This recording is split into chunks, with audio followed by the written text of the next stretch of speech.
this last session is really on my own take on activity theory. My interest is not really in psychology as such. My interest is in social theory.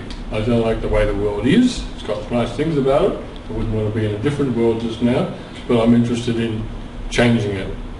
And I formed a view that the part of the problem with the thinking and theories available to deal with the way the world is that we have sort of a dichotomous view of the world. On the one hand, you have individual people and their comings and goings and their hopes and desires, and on the other hand, you have the great institutions of social life, the markets, the states, the institutions, and so on, and a huge gap between them, and that gap in the array of theory that's available reflects modern life. People can go about and do what they like and have their activities and things, and we have plenty of people studying that, but the things that are done by other people in large numbers are like a force of nature. They can have no impact on them. People get to think that markets are markets. It's not people making decisions and doing things. It's just, it's markets. Political life, civil wars, all these things just happen, and there's nothing you can do about it. The best thing then is to discuss how to lead a happy life, and and so on. And okay, so what I needed was a theoretical apparatus that could bridge that gap, that was situated in the gap between the individual human condition, typically psychology, and the movements of vast numbers of people, as in social theory. So I came to the conclusion that activity theory, based on Vygotsky, was a theory that could do that. So all my work, insofar as I'm doing something positive, trying to find the answers to problems and make suggestions, is based on activity theory. Faced with what I found to be a very troublesome set of concepts in activity theory. I mean, the basic idea is great, that the basic substance of life is activity, and the activity is made up of actions which are, only serve the end of the activity indirectly and have their own motivation, and the development of people's ideas hinged around their participation in their actions. Participation activity through the various actions. But these activities were what made up the world, the social world we lived in. So that basic idea seemed to me to be spot on, but there was such confusion about the basic concepts themselves that seemed I needed to get in and try and sort these concepts out a little bit to make it usable as a means to solve problems. And so I've decided to use the word project. The unit of social life is a project. So neoliberalism, Australia, the Liberal Party, immigration, education, science, love, these are all projects. Right? All the things that make up the big wide world of social life are projects. But a project is here just another word for an activity. Now, there's two reasons for choosing a new word. One is to get away from people having fixed ideas about what an activity meant. So if I started to say, well, activity has an object and this is the meaning of an object or something, you'd have someone say, no, you don't understand. An activity is like this, because here, Leontief says so, or Engstrom says so. Right? So the best thing was to use a different word. But that's no solution either. You can say, well, what are you bringing in this project for? What is a project? I don't know what a project is. It's an activity. Well, it's an activity, then. So there's no way around it. If you have a theoretical field which is messed up, has fundamentally good ideas in it, but it's messed up, there's no easy solution. But I thought, let's put down a flag, right? And build around that flag. So it's a project. That's one reason. Just the basic reason of how to conduct a clarifying struggle within a domain of theory. The other thing is it's a great word. It's a word that is normally used. I had a friend that attended a socialist, a Labour historians conference last week, and she said, Andy, do you know this woman, X? She just gave us a great talk about the Accord and how it was the beginning of neoliberalism in Australia, and she kept calling everything a project. Has she been, reading your stuff? And so I got hold of her, and she hadn't. But people do use this concept of a project, and generally speaking, if they're in that area of political science or social theory or something, they use it in the same way I intended. Right? Even the way people use it in education, as in project work, is quite compatible with what I want to say, how I want to use this concept. So it's a word that has an ordinary, everyday, intuitive meaning that people can grasp without having to read the textbook. And basically, if you know what the word project means, you're 90% of the way there to understanding what I'm on about. In other words, you've grasped the core of activity theory if you know what a project is. Right? Much better than having a word like activity, which is so polysemous, has so many different meanings and nuances. Right? Project has different meanings as well, but they're all meanings that go quite well. They're real nuances in the idea of an activity. So a project is something that has an object, and I'd say specifically the object of a project is the concept it has to itself. So, for example, socialism. Right?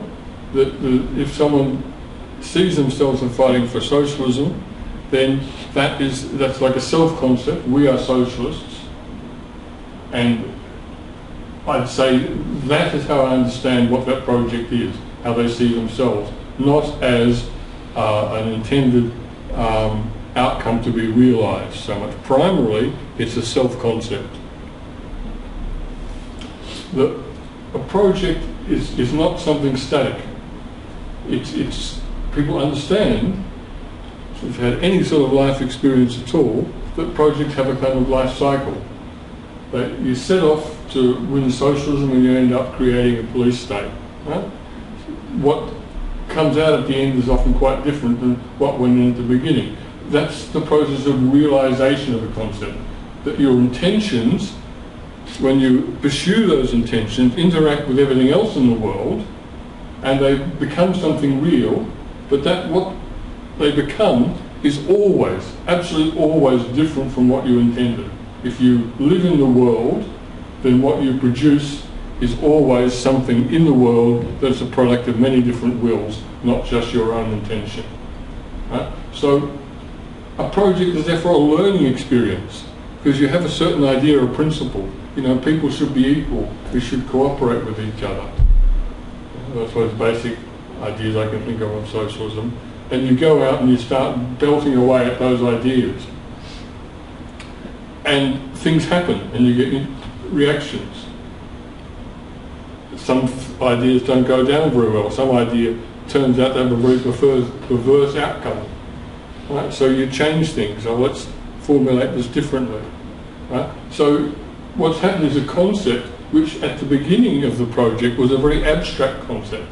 It was just a general sort of utopian image maybe that someone formed of something, but 100 years down the track that concept has become very concrete. It's got 100 years of experience behind it. Now we say this, not that, because if you say this, terrible things happen. So we interpret this idea like that. There's a whole experience like a science. It doesn't just say this is how things are. It's got all sorts of opinions about 101 different problems within that science. So, in fact, science is itself a project. Yeah? So, when I say that a project is a process of concept formation, yes, the object is the concept you form, but that doesn't, what that means is that the activity itself is the realisation of that concept. So it's not like the concept of, if we go back to what we were talking about a little bit before, here we have a patient that has an illness and we form a concept of that illness, therefore this is how we're going to tackle it. I mean, that's fair enough, that exists. But in the process of tackling it, you have responses. The patient gets up and runs the hell out of the place. Jesus, that guy carrying a big scalpel, I'm getting out of here. Right? So your concept of what you're trying to do in tackling the problem develops. Right? So it's a process of concept formation. Yes, the project is always has its object, the object concept, but it isn't just given at the start. It actually goes through a process from being a very abstract concept and becomes realised, successively realised, as it becomes more and more concrete. It finds itself with a stronger and stronger, more substantial base in the world, to a point where it actually is in the world. It's been realised, it exists. And that's the sort of a part of the life cycle of a project. What comes next? Okay. Now, I say projects are units of social life. So I don't see the world as made up of social groups. The world's made up of projects, and people participate in lots of different projects. But we don't have sort of this community over there and this community over there, and we have consumers here and taxpayers there and voters over there, right? So conceiving of the world as being made up of different groups with their interests is a bankrupt way of understanding the world. The world that we live in now, in all its richness, is the product of thousands of years of projects. Every word in our language, every custom and habit, every type of object that you find, like a street sign or a tree, I mean, they're as they are through long drawn out projects. You take trees, for example. You might say, well, here's an elm tree. No, it's a plane tree. But plane trees don't grow in Australia. Yeah? The plane tree is a product of an industry that sort of singled them out, sort of bred them, sold them to councils as a good street tree, developed people with expertise in them to maintain them, right? The existence of plane trees is itself the outcome and continuation of a project. So every feature of our world, which we can grasp in terms of a concept, is not only the end product of a project in the past, but is actually the continuing project. So, for example, what this means is that an institution, such as medical science, has to be taken as a project. And the objective of medical science is to eliminate diseases. So this is a very rough and ready definition, but it'll do. Now, when the AIDS crisis came along, there was a big conflict between mainly gay men, who are the main people affected by AIDS, and the medical science establishment and the government. Right? Fortunately, we were gifted at that time with a health minister and a Labor government that responded to that situation extremely well. And the outcome we had in Australia was a startlingly good one, whereby instead of the medical scientists saying, get the hell out of here, we're in charge of finding the causes of diseases, we don't want you people involved in it, we'll do our clinical trials, we'll give some people a placebo, and other people the real medicine, and we'll get there. And the gay actors said, no, you're not. We'll subvert that, we'll find out which is the placebo and whatever. And eventually, the barriers have broke down. The gay activists, AIDS campaigners, got into the medical science establishment, and they kind of reactivated the real purpose of medical science. Right? Likewise, the government, who usually treats prostitution, drug dealing and such things as social problems that need to be eliminated, bit the bullet and actually made an alliance with Prostitutes Collective, drug users, who essentially always include drug dealers, to put out propaganda about safe sex, and got these injection recycling, syringe recycling things going, right? So the social movements tend to see institutions as an object. An object in the sense of subject-object, a thing out there which is a fixed thing, but overlooking the fact that the object is also a subject, which has its own motivation and is capable of reactivating the reason. So, for instance, people talk about science, individual scientists being motivated by getting published, getting overseas trips, getting prestige, higher pay, promotions and so on. And this is what motivates science. They have this argument, you see, that climate change is just invented by the scientists because they want promotion, right? But they can't argue against science, against climate change, because they'll miss out on their promotion, they won't get published and so on, apart from it being bad science. Okay, this is a very cynical view of science, but there's an element of truth in it, of course. That scientific institutions are very conservative, and people that come along with unusual or off-the-planet kind of ideas do suffer in their career. Right? But to simply take an institution and reduce it to that kind of individualistic kind of motivation, to look only at the sort of the glue that's holding the fibre together, and to neglect the raison d'etre of the whole thing, is to turn social life into sort of concrete, whereas social life's continually being renewed and changed.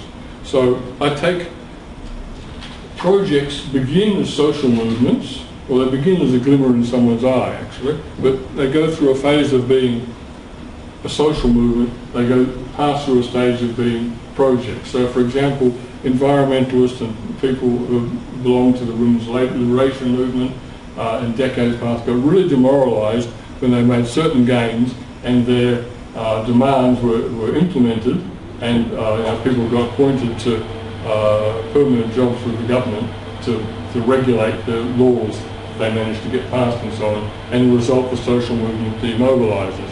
But that's a normal part of the life cycle of a project.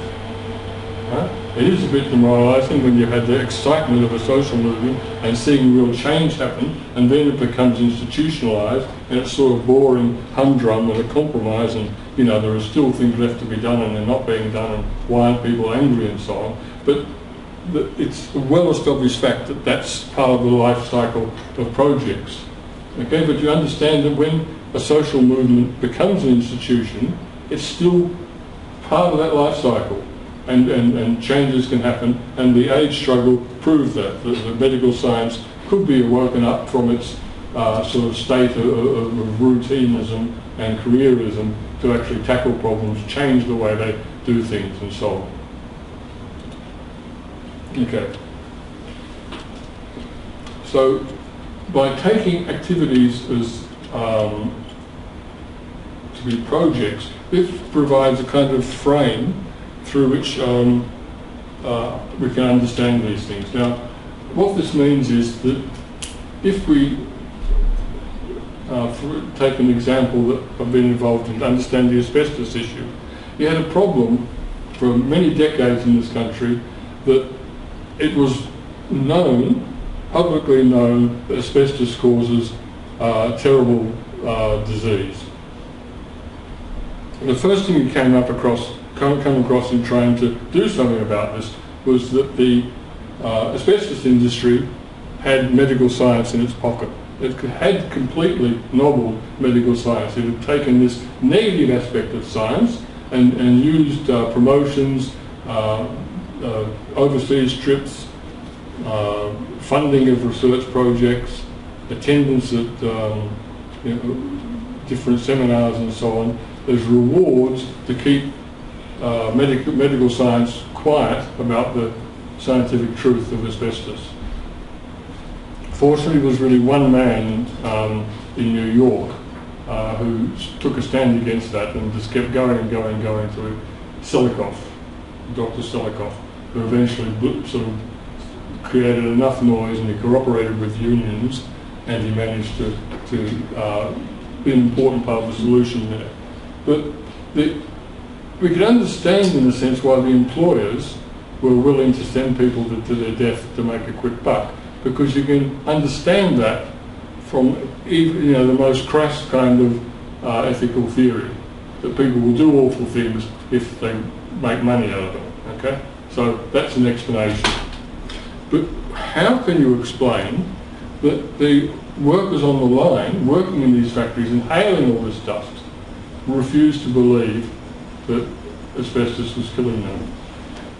And even more difficult, how could you explain that a supervisor who was himself dying, and obviously dying of asbestosis and mesothelioma, would sit in a courtroom and swear blind that he knew nothing about the deleterious effects of asbestos, and the fact that he had the disease was nothing to do with his job in an asbestos factory. Like you talk about people getting the VC for running into a machine gun in service of their country. Well, here was a guy prepared to perjure himself in a court with his last breath before he died of the position that the employer gave him. So the thing is that a project, if we understand it as being oriented around its self-concept, then it's like a science. If a science has at its foundation a concept of its subject matter, and from that, as a science matures and develops, all the different problems and aspects that arise in that science connect back to that fundamental concept. And that's why concepts are part of a system, or scientific concepts, or religious concepts. True concepts are always part of a system. They tie together. And so a project is like that. And it's someone that works in the asbestos industry sort of inclined to believe in what they do, that they are a decent human being, they're doing something useful, and their work is providing a wonderful insulation material for the country and so on. They are rather disposed to enter into this to make meaning of their own life through accepting the theory of asbestos production. Then they get this whole theory which involves dogma about the safe level of asbestos dust and all sorts of things which are complete fictions.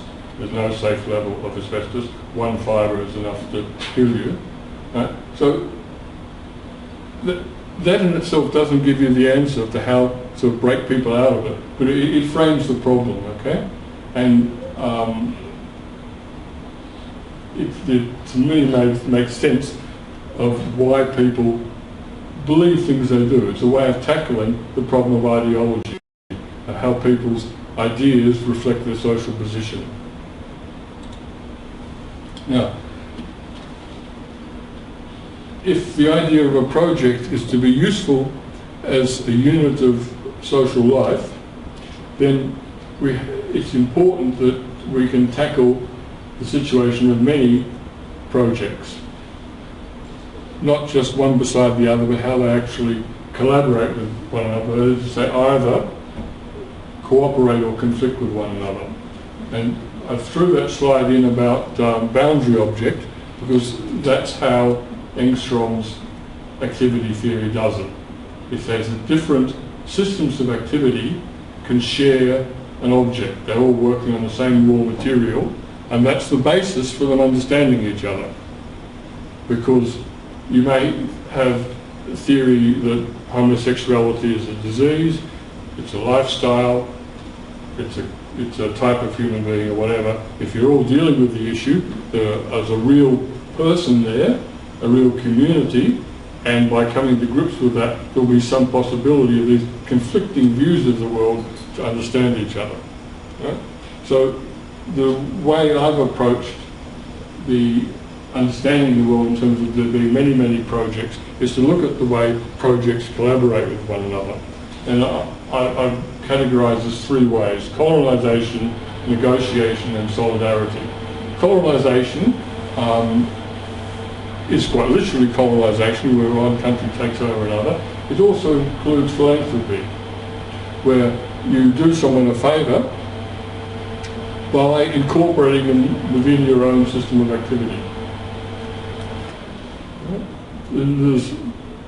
You could put good or bad spins on it, it doesn't matter. It's a very important way that one system of activity, one group of people, one people in a certain situation with a certain problem and trying to solve it, can be assisted by another, by drawing them into your own system of activity. So for example, if we introduce an idea of multiculturalism, this will be a way of incorporating people with trying to lead different kinds of life to make a home in this country, right? So you'd be aware that without some thought about it, colonisation can be a negative thing because it kills the subjectivity that it colonises, therefore you'd moderate it in some way. And you'd have a certain element of solidarity in it. The difference between colonisation and solidarity is that in solidarity you assist the other project by voluntarily subordinating your own will or your own project to that of the project that you're assisting.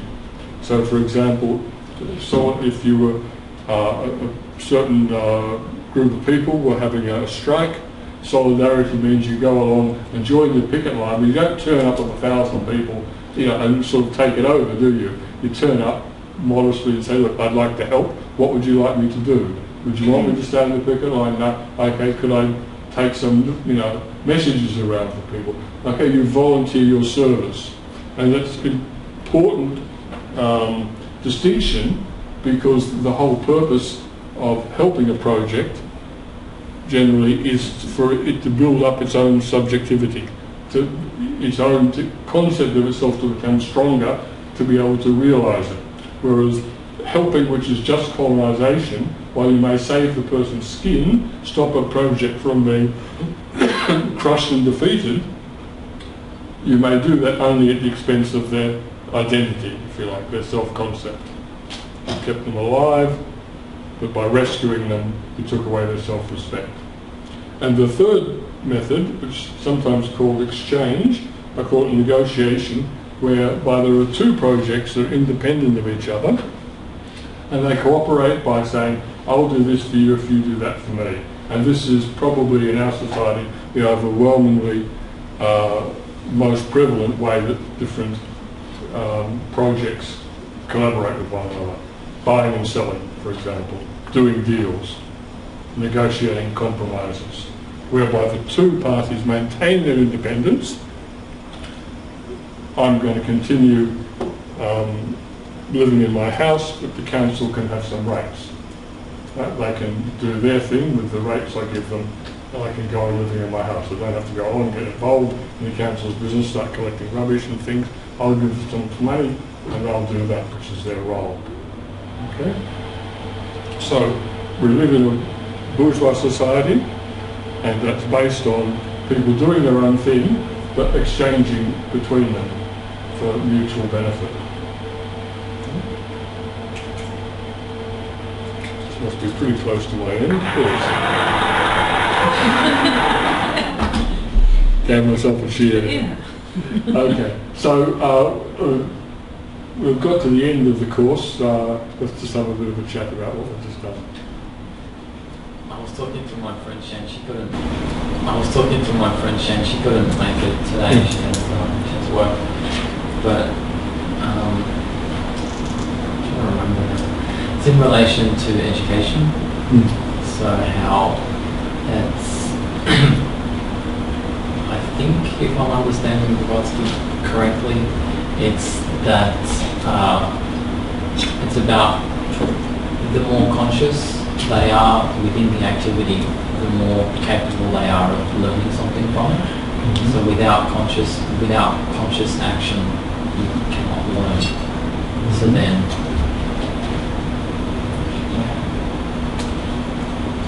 it's just a comment that I got for separate from what was presented. Yeah. I think one of the corollaries of the view I'm putting forward is that it's a good thing for people to understand the concept that they're fulfilling or realising a concept of a project. It's a good thing that you understand that. So that does mean having a critical attitude to what you're involved in. So it's a good thing if a student understands that it isn't just a question of acquiring knowledge, it's also a question of being socialised to the world they're going to be thrown out into, and being conditioned to failure, the education system provides it's serving a number of different motives there. You've got an institution there that has it's shared between some different projects. There's a social control motive there, that the school system fits within an apparatus of social control. It also is within an apparatus for producing skilled labour. But there are still people working within that system that have a different agenda, aren't they? That are there for emancipatory reasons. And I think I'd be inclined to try and theorise education as where there are several different projects at work there. Because you have, for instance, critiques of the education system which I sort of find so breathtakingly pessimistic, that education is solely for the purpose of conditioning people to what's going to be their role in life afterwards. And the teachers are just the pawners of this and don't understand what they're doing. They may think that they're opening children's eyes and all this, but really they're fooling themselves. I mean, this is a view, and it's got a certain substance to it. Yeah? Well, I studied education and we talked about the factory model, where you're producing people for society. Yeah. And that's your output, that your input are young kids and output is people that can do the output. Would you want to go and work in a system like that? I did for a while. You're rationalising the fact that you don't any longer. Yeah, look, and that's a legitimate view. There's an element to the education system which is producing something needed to reproduce the system. It's pumping out products. I always incline not to see institutions in a flat kind of way. I recognise that there is a social reproduction and a socialisation function of education. There has to be, because it's so ubiquitous. Yeah? It couldn't, but it's also a domain where people go into with different objectives. And I think that it's legitimate. Those are legitimate objectives and they're real projects. Many children come out of their schooling with their eyes open and become excited about different things and so on. And I don't think that that's something to explain the education system as a whole. It's much more likely to be explained in terms of social reproduction. Yeah, so, and this might be getting opening or understand, but wouldn't it be the key idea of any concept is for it to reproduce itself? If it doesn't reproduce itself, then it will no longer exist. It's just simple evolution. So then the ideas, the concepts that exist, if they don't reproduce themselves, if they don't provide a motivation or a payback for keeping them alive, then they won't stay alive. So then if you had, therefore the ideas that exist in an education system, there's a payback for them existing. For the people that are engaging in those concepts. Just a sort of converse side to that. There's in Michael Cole's book, he's trying to work out, why the hell the education system in America is failing so badly. And he does a bit of historical investigation, and he finds that over the course of the preceding 50 or 60 years, there had been some great schools that had really good ideas that really ought to have taken off and solved a hell of a lot of social problems and so on. But none of them existed any longer. So why was it? Why was it that the Jewish laboratory school closed down as soon as Dewey was gone? And not just that, but dozens and dozens and dozens of other really good school projects died. And what it comes down to is that these different projects can't exist on their own. Right? It's not enough to have a good idea about, a really good idea, I mean not just utopian, a really good idea about a kind of school that you could have. You have to win allies within the social system to support it, because you might sort of have a good idea for new school, you appoint a headmaster or do it yourself, and then you get sick, or the headmaster gets leaves to go to a different job, the whole thing falls to bits. Or for example, it's all going well, but the local community changes and people move out, a new population moves in, and suddenly the population that's living where the school is doesn't suit what you're trying to do. Or there's a law change imposing something, Mike Cole, in some papers he's written, there's a legion of these things, all the different ways that a really good project can fall on a heap.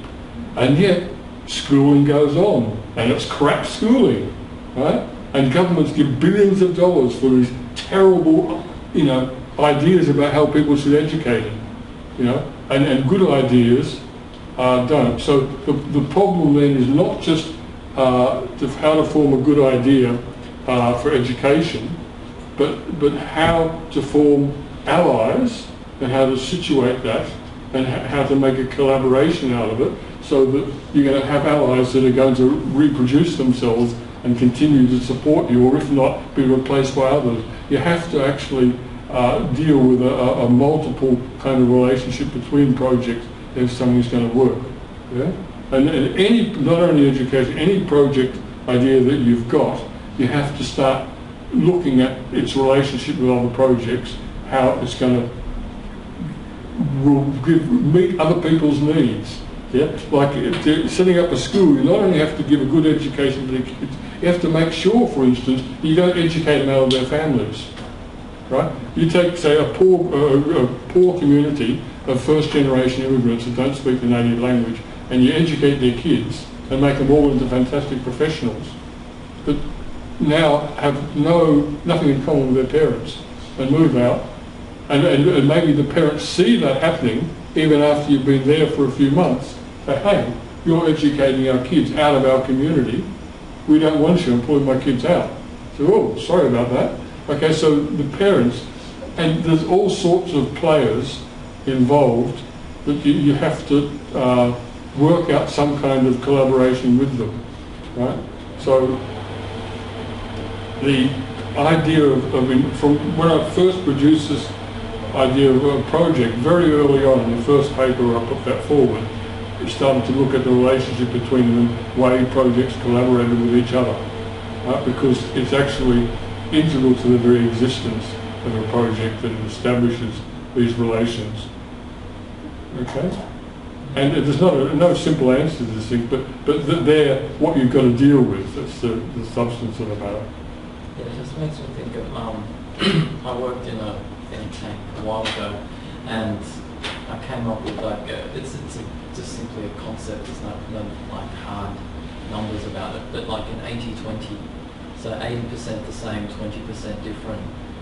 If you're going to present a concept to people for them to be able to take it on, it needs to be, because I presented a few concepts that were a little too different, and they were brilliant. Like I'd worked out all the numbers and everything, and it would definitely work, but it's too different for anybody to actually take So on. you'd be relating to my choice to call the concept a project. You'd be relating to that because I don't know if it fits your 80-20 business, but I'm saying, look, this is just an activity. It's the same, all your activity theory is the same concept you know and love, right? I'm just calling it a project. Yeah. So although that generates problems, at least I hope I've got that kind of commonality, and I'll say, yes, it's got an object and it's got community, and you can identify all the features that are found in activity theory with a project, but try to get that extra 20% in under the heading of a different name. Whereas I thought if you choose something, well, can I put it? I'm wrestling with that same problem, put it that way. It's a unique solution, but I relate to what you're saying. Yes. So in launching a new concept, let's say a new project, you have to make sure that you don't immediately, in the way you pose it, alienate others who may be your allies. Yeah? And a lot of people, if they don't understand it from the onset, then they're initially going to be opposed. Yeah. So then it needs to be very similar, just a little bit different, so that it has traction before it, so it can actually be thought about. Yeah. So this is a bit like the asbestos problem as well, that people would take a set against something. Very difficult to get around that. Very difficult. So how you first deliver a concept has to be such a way that sparks someone interest, not sparks of antipathy. Because that first view people form of a new idea, like, I don't know if this is a general rule, but you know, if something happens out there in the news, or among an extended friendship network, and there's an argument about whether so-and-so really did hit so-and-so, or whether it's just a story, there might be a dispute about some facts. It's very, very important how a person first hears about it. Because when you first hear about it from one party, and you go, oh, okay, maybe this is true, maybe it isn't, and then like the other side comes along, then whatever they say to you is always interpreted in the light of the view you've already formed. And so many arguments I've been involved in have been decided really on the basis of who got people first. That is interesting when you go to somewhere like India and Canada that refuse to ban asbestos, actively promote it. It's huge. How they rejected the concept stuff completely. It was the governments that had formed the view that this was great for business. We've got a great industry, giving employment to people, so we're not going to ban something that people can build a cheap house with and things like that. So that's why they rejected the concept of banning asbestos in those countries. Yeah, and which is sort of understandable, except that the other people who are going to die from it go along with it. And the other thing is that it didn't stop them making money. You know, James Hardie is still worth billions. They don't produce any asbestos anymore. The asbestos business on its own was a loss maker, in fact. So it's just sort of stubbornness. In about 4 generations, we might see deaths starting to go down. We haven't yet seen. Something like that. Yeah. Our generation is going to be dying of mesothelioma in great numbers. Yeah. Yeah, it's a total tragedy. It's an outrage.